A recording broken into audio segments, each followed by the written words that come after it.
Corona ਦੀ ਬਿਮਾਰੀ ਬੜੇ ਸਮੇਂ ਤੋਂ ਜਦੋਂ ਦੀ ਇਹ ਚੱਲੀ ਆ, ਆਪਾਂ ਗੱਲ ਕਰ ਰਹੇ ਸੀਗੇ ਬਈ ਇਹ ਜਿਹੜੀ ਹੈਗੀ ਆ, ਇਹ ਰਸ਼ ਜਿੱਥੇ ਬੰਦੇ ਬਾਹਲੇ ਇਕੱਠੇ ਹੁੰਦੇ ਆ, ਉੱਥੇ ਜਦੋਂ ਆਪਾਂ ਇਕੱਠੇ ਮਾਸਕ ਨਹੀਂ ਬੰਨਣਾ, ਆਪਣੇ ਹੱਥ ਨਹੀਂ ਸਾਫ਼ ਕਰਨੇ, ਇਹ ਬਿਮਾਰੀ ਤਾਂ ਵਧਣੀ ਹੈ ਕਿਉਂਕਿ ਇਹ ਛੂਤ ਦੀ ਬਿਮਾਰੀ ਹੈ। ਪਰਿਵਾਰ ਦੇ ਇੱਕ ਕਿਸੇ ਮੈਂਬਰ ਨੂੰ ਹੋਈ ਹੋਵੇ ਤੇ ਜੇ ਆਪਾਂ ਕਹਿੰਦੇ ਨਹੀਂ ਜੀ ਇਹਨੂੰ ਸਾਰੇ ਕਮਰਿਆਂ ਨੂੰ ਅਲੱਗ ਕਰ ਦਿੱਤਾ ਜਾਵੇ, ਕਿਉਂਕਿ ਇਹ ਬਾਕੀਆਂ ਨੂੰ ਹੋਣ ਦਾ ਵੀ ਡਰ ਹੈ। ਮਹਿਕਮੇ ਨੇ ਵੀ ਬਹੁਤ ਹਦਾਇਤਾਂ ਦਿੱਤੀਆਂ ਵੀ ਤੁਸੀਂ ਆਪਦੇ ਘਰਾਂ 'ਚ ਬਹਿ ਜਾਓ, ਫਜ਼ੂਲ ਬਾਹਰ ਨਾ ਨਿਕਲੋ, ਰਸ਼ ਨਾ ਪਾਓ, ਇਕੱਠੇ ਨਾ ਹੋਵੋ, ਮਾਸਕ ਬੰਨੋ, ਸਮੇਂ ਸਿਰ ਹੱਥ ਧੋਵੋ। ਪਰ ਯਕੀਨ ਮੰਨਿਓ ਉਹਨਾਂ ਕਹਿਣਾ ਮੰਨਿਆ ਨਹੀਂ ਲੋਕਾਂ ਨੇ। ਲੋਕੀ ਆਪਣੇ ਘਰਾਂ 'ਚ ਵੀ ਨਹੀਂ ਬੈਠੇ, ਲੋਕਾਂ ਨੇ ਪ੍ਰੋਪਰ ਮਾਸਕ ਵੀ ਨਹੀਂ ਬੰਨੇ, ਲੋਕਾਂ ਨੇ ਸਾਫ਼ ਸਫਾਈ ਦਾ ਵੀ ਖਿਆਲ ਨਹੀਂ ਰੱਖਿਆ, ਭੀੜ ਵੀ ਇਕੱਠੀ ਕੀਤੀ, ਹਰ ਇੱਕ ਤਰ੍ਹਾਂ ਦੇ ਸਮਾਗਮ ਵੀ ਕੀਤੇ। ਪਰ ਉਹਦਾ ਫਿਰ ਇੱਕ ਨਤੀਜਾ ਐਸਾ ਨਿਕਲਿਆ ਕਿ ਆਪਾਂ ਸਾਰੇ ਪਹਿਲੀ ਵੇਵ ਦੇ ਲਪੇਟ 'ਚ ਆਏ, ਫਿਰ ਸਮਝ ਨਹੀਂ ਆਈ, ਫਿਰ ਇੱਕ ਉਸ ਤੋਂ ਜਿਹੜੀ ਸੈਕਿੰਡ ਵੇਵ ਆਈ ਆ ਉਸ ਤੋਂ ਵੀ ਮਾੜੀ ਔਰ ਉਸ ਤੋਂ ਵੀ ਘਾਤਕ ਸਿੱਧ ਹੋ ਰਹੀ ਹੈ। ਸਟਾਰ ਕੈਨੇਡਾ ਟੀਵੀ ਵੱਲੋਂ ਜਿਵੇਂ ਕਿ ਤੁਹਾਨੂੰ ਹਰ ਪਲ ਦੀ ਖਬਰ ਦਿਖਾਈ ਜਾ ਰਹੀ ਹੈ, ਅੱਜ ਅਸੀਂ ਸ਼ਾਹਕੋਟ ਦੇ ਐਸਐਮਓ ਅਮਨਦੀਪ ਸਿੰਘ ਦੁੱਗਲ ਜੀ ਨਾਲ ਗੱਲ ਕਰਾਂਗੇ ਕਿ ਕਰੋਨਾ ਦੇ ਕੀ ਹਾਲਾਤ ਨੇ ਸ਼ਾਹਕੋਟ ਦੇ। ਹਾਂਜੀ ਸਰ। ਦੇਖੋ, ਸ਼ਾਹਕੋਟ ਦੇ ਵਿੱਚ ਅੱਜ ਤੋਂ ਥੋੜ੍ਹੀ ਦੇਰ ਪਹਿਲਾਂ, ਹਫ਼ਤਾ 10 ਦਿਨ ਪਹਿਲਾਂ ਰੋਜ਼ ਦੇ 50 ਕੇਸ ਆ ਰਹੇ ਸੀਗੇ, ਜਿਹੜੇ ਕਿ ਬਹੁਤ ਹੀ ਜ਼ਿਆਦਾ ਸੀ ਸ਼ਾਹਕੋਟ ਦੇ ਹਿਸਾਬ ਨਾਲ, ਅਤੇ ਇੱਕ ਬੜੀ ਫਿਕਰ ਵਾਲੀ ਗੱਲ ਸੀ। ਪਰ ਅੱਜ ਦੀ ਡੇਟ ਵਿੱਚ ਅੱਜ ਅੱਗੇ ਨਾਲੋਂ ਥੋੜ੍ਹੇ ਕੇਸ ਵੀ ਘਟੇ ਹੈ। ਉਸ ਹਿਸਾਬ ਨਾਲ ਅਸੀਂ ਟੈਸਟ ਭਾਵੇਂ ਨਹੀਂ ਘਟਾਏ, ਟੈਸਟ ਸਾਡੇ ਉਦੋਂ ਹੀ ਹੋਈ ਜਾ ਰਹੇ ਆ, ਪਰ ਜਿਹੜੇ ਸ਼ਾਹਕੋਟ ਦੇ ਵਿੱਚ ਪੋਜ਼ੀਟਿਵ ਕੇਸਿਸ ਦੀ ਜਿਹੜੀ ਆ ਉਹ ਕਮੀ ਦੇਖਣ ਵਿੱਚ ਆ ਰਹੀ ਹੈ। ਔਰ ਆਸ ਕਰਦੇ ਹਾਂ ਕਿ ਆਉਣ ਵਾਲੇ ਜਿਹੜੇ ਅਗਲੇ ਦਿਨ ਹਨ, ਇੱਦਾਂ ਹੀ ਜੇ ਕੇਸ ਘਟਦੇ ਗਏ ਤਾਂ ਹੋ ਸਕਦਾ ਅਸੀਂ ਹੋਰ ਅਗਲੇ ਮਹੀਨੇ ਦੇ ਅੰਦਰ ਅੰਦਰ ਆਪਾਂ ਕੁਛ ਇਸ ਬਿਮਾਰੀ ਤੋਂ ਹੋਰ ਨਿਜਾਤ ਪਾ ਲਈਏ, ਹੋਰ ਸਾਡੇ ਕੇਸ ਘਟ ਜਾਣ, ਹੋਰ ਲੋਕੀ ਸੌਖੇ ਹੋ ਸਕਣ। ਸਰ, ਕਾਰਨ ਕੀ ਆ ਜਿਹੜੇ ਕੇਸ ਘਟ ਰਹੇ ਹੈਗੇ? ਕਰੋਨਾ ਵੈਕਸੀਨੇਸ਼ਨ ਜਿਹੜੀ ਲੱਗ ਰਹੀ ਆ ਉਹ ਹੈਗੀ ਆ, ਜਾਂ ਆਮ ਲੋਕ ਜਿਹੜੇ ਹੈਗੇ ਸਮਝਦਾਰ ਹੋ ਗਏ ਆ?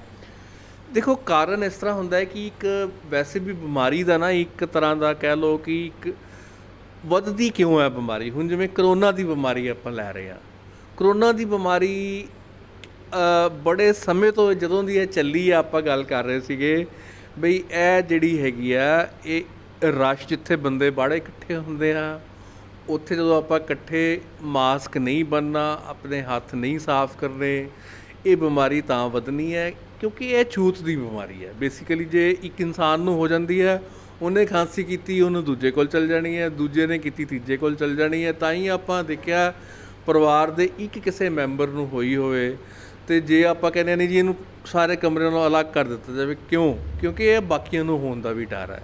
ਸੋ ਵਧਣ ਦਾ ਕਾਰਨ ਇਹੀ ਸੀਗਾ ਕਿ ਸਮੇਂ 'ਚ ਜਦੋਂ ਸ਼ੁਰੂ 'ਚ ਬਿਮਾਰੀ ਆਈ, ਸਰਕਾਰ ਨੇ ਵੀ ਬੜੀਆਂ ਹਦਾਇਤਾਂ ਦਿੱਤੀਆਂ, ਮਹਿਕਮੇ ਨੇ ਵੀ ਬਹੁਤ ਹਦਾਇਤਾਂ ਦਿੱਤੀਆਂ ਵੀ ਤੁਸੀਂ ਆਪਦੇ ਘਰਾਂ 'ਚ ਬਹਿ ਜਾਓ, ਫਜ਼ੂਲ ਬਾਹਰ ਨਾ ਨਿਕਲੋ, ਰਸ਼ ਨਾ ਪਾਓ, ਇਕੱਠੇ ਨਾ ਹੋਵੋ, ਮਾਸਕ ਬੰਨੋ, ਸਮੇਂ ਸਿਰ ਹੱਥ ਧੋਵੋ।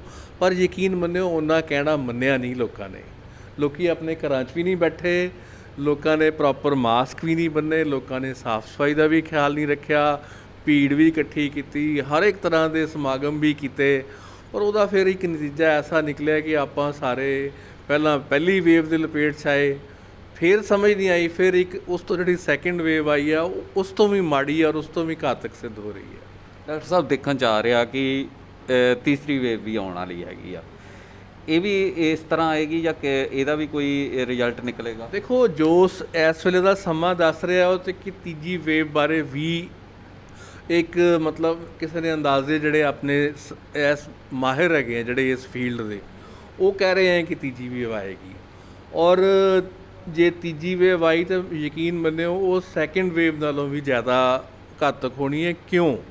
ਉਹਦੇ ਵਿੱਚ ਇਹ ਅੰਦਾਜ਼ਾ ਲਗਾਇਆ ਜਾ ਰਿਹਾ ਹੈ ਕਿ ਇਹ ਜਿਹੜੀਆਂ ਪਹਿਲੀਆਂ 2 ਵੇਵਸ ਆਈਆਂ ਸੀ, ਪਹਿਲੀ ਵੇਵ 'ਚ ਦੇਖਣ 'ਚ ਆਇਆ ਸੀ ਬੱਚਿਆਂ ਨੂੰ ਬਿਲਕੁਲ ਹੀ ਬੱਚਿਆਂ ਨੂੰ ਕੋਵਿਡ ਨਹੀਂ ਸੀ ਹੋ ਰਿਹਾ। ਸੈਕਿੰਡ ਵੇਵ ਆਈ ਹੈ, ਇਹਦੇ ਵਿੱਚ ਆਪਾਂ ਦੇਖ ਰਹੇ ਹਾਂ ਕਿ ਬੱਚਿਆਂ ਨੂੰ ਕੋਵਿਡ ਹੋ ਰਿਹਾ ਹੈ।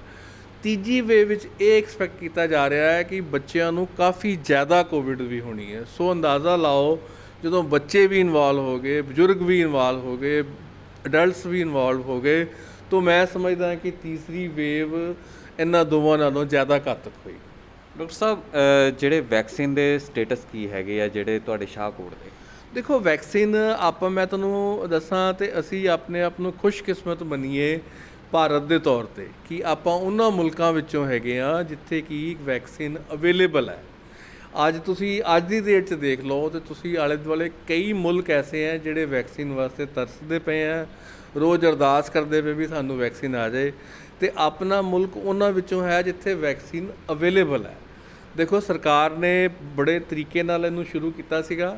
ਪਹਿਲਾਂ 60 ਸਾਲ ਦੇ ਉੱਪਰ ਵਾਲਿਆਂ ਨੂੰ ਵੈਕਸੀਨ ਲਾਉਣੀ ਸ਼ੁਰੂ ਕੀਤੀ ਸੀਗੀ, ਫਿਰ 45 ਤੋਂ 60 ਵਾਲਿਆਂ ਨੂੰ ਲਾਉਣੀ ਸ਼ੁਰੂ ਕੀਤੀ ਹੈ, ਹੁਣ 18 ਤੋਂ 45 ਵਾਲਿਆਂ ਨੂੰ ਲਗਾਉਣੀ ਸ਼ੁਰੂ ਕੀਤੀ ਹੈ। ਮਕਸਦ ਇਹਦਾ ਇਹੀ ਸੀਗਾ ਕਿ ਜੇ ਆਪਾਂ ਸਾਰਿਆਂ ਨੂੰ ਇਕੱਠੀ ਵੈਕਸੀਨ ਕਿਤੇ ਲਾਤੀ ਫਿਰ ਉਹੀ ਰਸ਼ ਪੈ ਜਾਏਗਾ, ਫਿਰ ਆਪਾਂ ਜਿਹੜੇ ਉਹ ਪ੍ਰੋਬਲਮ, ਕਿਉਂਕਿ ਆਪਾਂ ਨੂੰ ਪਤਾ ਹੈ ਕੋਵਿਡ ਰਸ਼ ਵਿੱਚ ਆਪਾਂ ਨਹੀਂ ਪਾਉਣਾ ਚਾਹੁੰਦੇ ਹੈ, ਇੱਕ ਦੂਜੇ ਤੋਂ ਇੱਦਾਂ ਫੈਲਦੀ ਹੈ। ਸੋ ਬੜੇ ਇੱਕ ਤਰੀਕੇ ਨਾਲ ਵੈਕਸੀਨ ਲੱਗ ਰਹੀ ਹੈ, ਪਰ ਮਾੜੀ ਜਿਹੜੀ ਇਹਦੇ ਵਿੱਚ ਗੱਲ ਹੈ ਕਿ ਲੋਕਾਂ ਨੇ ਇਹਨੂੰ ਉਨਾ ਵਧੀਆ ਰਿਸਪੌਂਸ ਨਹੀਂ ਦਿੱਤਾ ਜਿੰਨਾ ਕਿ ਸਰਕਾਰ ਚਾਹੁੰਦੀ ਸੀ, ਜਿੰਨੇ ਕਿ ਅਸੀਂ ਸਿਹਤ ਮਹਿਕਮੇ ਵਾਲੇ ਚਾਹੁੰਦੇ ਸੀ ਕਿ ਲੋਕੀ ਸਾਡੇ ਕੋਲੇ ਆਪ ਆ ਕੇ ਪੁੱਛਦੇ। ਅਸੀਂ ਸਗੋਂ ਪਿੰਡਾਂ 'ਚ ਜਾ ਕੇ ਕਹਿ ਰਹੇ ਹਾਂ ਵੀ ਵੈਕਸੀਨ ਲਵਾਓ, ਤੇ ਪਰ ਕਈ ਅੱਜ ਦੀ ਡੇਟ ਤੱਕ ਵੀ ਸਾਡਾ ਕਹਿਣਾ ਨਹੀਂ ਮੰਨ ਰਹੇ, ਨਹੀਂ ਜੀ ਅਸੀਂ ਅਜੇ ਨਹੀਂ ਲਵਾਣੀ। ਔਰ ਲਵਾਣੀ ਵੀ ਕਿਉਂ ਨਹੀਂ? ਕਿਉਂਕਿ ਜੀ ਉਹ ਗਲਤ ਧਾਰਨਾਵਾਂ ਕਿਸੇ ਨੇ ਪਿੰਡ 'ਚ ਫੈਲਾਤੀ ਗੱਲ ਜੀ ਉਹਦੇ ਨਾਲ ਤਾਂ ਬੁਖਾਰ ਹੋ ਜਾਂਦਾ ਹੈ, ਉਹ ਬੁਖਾਰ ਹੋ ਜਾਂਦਾ ਤੇ ਜੀ ਇਹਦੇ ਨਾਲ ਕੋਈ ਹੋਰ ਤਕਲੀਫ ਹੋ ਜਾਂਦੀ ਹੈ, ਤੇ ਉਹ ਇਸ ਕਰਕੇ ਵੈਕਸੀਨ ਨਹੀਂ ਲਵਾਣੀ। ਬੜੀ ਹੀ ਇਹ ਮੈਂ ਅੱਜ ਦੀ ਡੇਟ 'ਚ ਕਹਿਣਾ ਚਾਹ ਰਿਹਾ ਕਿ ਆਪਾਂ ਜ਼ੁਲਮ ਕਰ ਰਹੇ ਹਾਂ ਆਪਣੇ 'ਤੇ, ਆਪਣੇ ਪਰਿਵਾਰ 'ਤੇ, ਆਪਣੇ ਸਮਾਜ 'ਤੇ, ਸਿਰਫ ਇੱਕ ਨਾਂ ਕਿ ਵੈਕਸੀਨ ਨਹੀਂ ਲਗਵਾਉਣੀ। ਡਾਕਟਰ ਸਾਹਿਬ ਵੈਕਸੀਨ ਤੋਂ ਜਿਹੜੇ ਹੈਗੇ ਲੋਕ ਡਰਦੇ ਪਏ ਹੈਗੇ ਆ। ਅਗਲਾ ਜਿਹੜਾ ਹੈਗਾ ਆਪਾਂ ਦੇਖਣ ਦੇ ਆ ਕਿ ਇੱਕ ਵਾਇਰਸ ਜਿਹੜੇ ਹੈਗੇ ਆ ਬਲੈਕ ਫੰਗਸ, ਵਾਈਟ ਫੰਗਸ ਵੀ ਜਿਹੜੇ ਹੈਗੇ ਆ ਹਵਾ ਦੇ ਵਿੱਚ ਆ ਚੁੱਕੇ ਆ, ਜਿਹਦੇ ਕਰਕੇ ਇਸ ਤਰ੍ਹਾਂ ਦੇ ਵੀ ਪੇਸ਼ੈਂਟ ਸਾਹਮਣੇ ਆ ਚੁੱਕੇ ਹੈਗੇ ਆ। ਉਹਨਾਂ ਨੂੰ ਕੀ ਤੁਸੀਂ ਦੇਖਦੇ ਹੈਗੇ ਕਿਸ ਤਰ੍ਹਾਂ? ਦੇਖੋ ਇਹ ਬਲੈਕ ਫੰਗਸ, ਵਾਈਟ ਫੰਗਸ, ਇਹ ਫੰਗਸ ਹਵਾ ਦੇ ਵਿੱਚ ਹੈਗੇ ਆ, ਰਾਈਟ। ਇਹ ਉੱਦਾਂ ਆਮ ਆਦਮੀ ਨੂੰ ਕੁਝ ਨਹੀਂ ਕਹਿੰਦੇ। ਹਾਂ, ਜਦੋਂ ਆਪਾਂ ਹੁਣ ਕੋਵਿਡ ਦੇ ਮਰੀਜ਼ਾਂ ਨੂੰ ਦੇਖ ਰਹੇ ਹਾਂ, ਜਦੋਂ ਕੋਵਿਡ ਦਾ ਮਰੀਜ਼ ਵਿੱਚ ਕੰਪਲਿਕੇਸ਼ਨਸ ਹੋ ਜਾਂਦੀਆਂ, ਉਹਦੇ ਸਾਹ ਦੇ ਫੇਫੜੇ ਸਾਰੇ ਖਰਾਬ ਹੋ ਗਏ, ਹੋਰ ਖੱਬੇ ਸੱਜੇ ਲਿਵਰ ਨੂੰ ਅਸਰ ਹੋ ਗਿਆ, ਤੁਹਾਡੇ ਗੁਰਦਿਆਂ ਨੂੰ ਅਸਰ ਹੋ ਗਿਆ, ਫਿਰ ਇਹ ਬਿਮਾਰੀ ਉਹਨੂੰ ਫੜਦੀ ਹੈ। ਸੋ ਫਿਰ ਇਹ ਬਿਮਾਰੀ ਅੰਦਰ ਜਿਹੜੀ ਹੈ ਉਸ ਬੰਦੇ ਦੇ ਅੰਦਰ ਜਾਂਦੀ ਹੈ। ਹਾਂ ਬਿਲਕੁਲ ਜਾਂਦੀ ਹੈ, ਬਲੈਕ ਫੰਗਸ ਵੀ ਜਾਂਦੀ ਹੈ, ਔਰ ਫਿਰ ਉਹੀ ਬੰਦਾ ਉੱਧਰੋਂ ਕੋਵਿਡ 'ਚੋਂ ਠੀਕ ਵੀ ਹੋ ਜਾਂਦਾ ਹੈ, ਪਰ ਇੱਧਰੋਂ ਉਹਨੂੰ ਉਹ ਘੇਰ ਲੈਂਦੀ, ਜਿਹਦੇ ਨਾਲ ਬੁਖਾਰ ਵੀ ਚੜ੍ਹਦਾ ਹੈ, ਸਾਹ ਵੀ ਔਖਾ ਆਉਂਦਾ ਹੈ, ਇੱਥੇ ਮੂੰਹ 'ਤੇ ਸੋਜਿਸ਼ ਵੀ ਆ ਜਾਂਦੀ ਹੈ, ਅੱਖਾਂ 'ਤੇ ਵੀ ਅਸਰ ਪੈ ਜਾਂਦਾ। ਸੋ ਕਿੰਨੀਆਂ ਹੀ ਕੰਪਲਿਕੇਸ਼ਨ ਆਉਂਦੀਆਂ, ਪਰ ਦੇਖਣ ਵਿੱਚ ਇਹ ਆਇਆ ਹੋਇਆ ਕਿ ਜਿਹੜੇ ਕੋਵਿਡ ਦੇ ਮਰੀਜ਼ਾਂ ਨੂੰ ਕੋਈ ਹੋਰ ਬਿਮਾਰੀ ਨਾਲ ਹੁੰਦੀ ਹੈ, ਕਿਸੇ ਨੂੰ ਸ਼ੂਗਰ ਹੈ, ਕਿਸੇ ਨੂੰ ਕੈਂਸਰ ਹੈ, ਕਿਸੇ ਕੋਈ ਇਹੋ ਜਿਹੀਆਂ ਦਵਾਈਆਂ ਖਾ ਰਿਹਾ ਜਿਹਦੇ ਨਾਲ ਉਹਦਾ ਸਰੀਰ ਕਮਜ਼ੋਰ ਹੋ ਰਿਹਾ, ਸੋ ਇਹਨਾਂ ਦੇਖਣ 'ਚ ਆਇਆ ਕਿ ਇਹਨਾਂ ਬੰਦਿਆਂ ਨੂੰ ਇਹ ਬਲੈਕ ਫੰਗਸ ਤੇ ਇਸ ਤੋਂ ਵੀ ਅੱਗੇ ਵਾਈਟ ਫੰਗਸ ਕਹਿੰਦੇ ਆ, ਜਿਹੜੀ ਵਾਈਟ ਫੰਗਸ ਹੈ ਉਹ ਬਲੈਕ ਫੰਗਸ ਨਾਲੋਂ ਵੀ ਜ਼ਿਆਦਾ ਘਾਤਕ ਹੈ। ਸੋ ਉਹਨਾਂ ਨੂੰ ਕੋਵਿਡ ਦਾ ਮਰੀਜ਼ ਠੀਕ ਹੋ ਜਾਏਗਾ, ਪਰ ਇਹ ਬਲੈਕ ਫੰਗਸ ਵਾਲੇ ਕਈ ਵਾਰੀ ਮਰੀਜ਼ਾਂ ਨੂੰ ਕਮ ਸੇ ਕਮ ਕਿਵੇਂ 2-2 3-3 ਮਹੀਨੇ ਲਗਾਤਾਰ ਟੀਕੇ ਲਗਾਉਣੇ ਪੈਂਦੇ ਆ, ਔਰ ਜਾ ਕੇ ਲੰਬੇ ਸਮੇਂ ਤੋਂ ਬਾਅਦ ਠੀਕ ਹੁੰਦਾ, ਔਰ ਕਈ ਵਾਰੀ ਕੰਪਲਿਕੇਸ਼ਨਸ ਇੰਨੀਆਂ ਹੋ ਜਾਂਦੀਆਂ ਕਿ ਈਵਨ ਡੈਥਸ ਵੀ ਹੋ ਰਹੀਆਂ। ਸੋ ਮੇਰੇ ਕਹਿਣ ਦਾ ਮਤਲਬ ਹੈ ਕਿ ਆਪਾਂ ਉਸ ਸਟੇਜ 'ਤੇ ਕਿਉਂ ਪਹੁੰਚਣਾ ਹੈ ਕਿ ਆਪਾਂ ਨੂੰ ਬਲੈਕ ਫੰਗਸ ਐਂਟਰ ਕਰ ਜੇ?